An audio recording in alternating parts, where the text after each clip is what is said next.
बहुत समय पहले की बात है। गोकुल के पास एक छोटा सा गांव था जहां वृंदा नाम की एक अद्भुत कथावाचक रहती थी। वृंदा की आंखें नहीं थीं, परंतु उसकी आत्मा भगवान कृष्ण के प्रेम से इतनी ओतप्रोत थी कि वह उन्हें रूप से नहीं, आत्मा से देखती थी। हर शाम वह गांव के चबूतरे पर बैठकर कृष्ण की लीलाएं सुनाती और उसकी आवाज में इतना जादू था कि लोग घनघोर बारिश में भी उसे सुनने चले आते थे। वृंदा की सबसे बड़ी इच्छा थी कि एक बार कृष्ण उसके सामने प्रकट हों और उसे अपना मयूर पंख स्पर्श करने दें। वृंदा की भक्ति इतनी गहरी थी कि स्वर्ग में भी उसकी चर्चा होने लगी। एक दिन देवर्षि नारद ने कृष्ण से कहा, प्रभु, गोकुल में वृंदा नाम की एक अद्भुत भक्त है जो आपको आंखों से नहीं अपितु हृदय से देखती है। उसकी इच्छा है कि आपका मयूर पंख स्पर्श करे।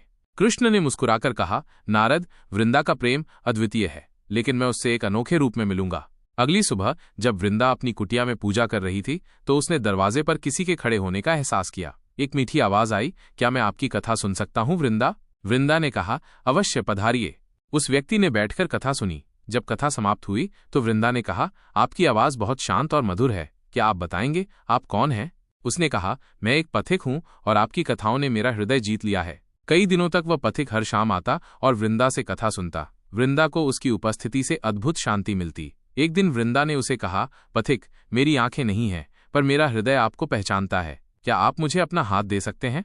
पथिक ने अपना हाथ वृंदा के हाथ में दिया। वृंदा ने महसूस किया कि उसका हाथ बहुत नरम और शक्तिशाली था। उसने कहा, आप में तो कृष्ण जैसा स्पर्श है। पथिक मुस्कुराया। उसने धीरे से अपनी कमर से एक मयूर पंख निकाला और वृंदा के हाथों में थमा दिया। जैसे ही वृंदा ने मयूर पंख स्पर्श किया, उसकी आंखों में आंसू आ गए। उसने कहा, ये तो मेरे कान्हा का मयूर पंख है, आप कौन हैं?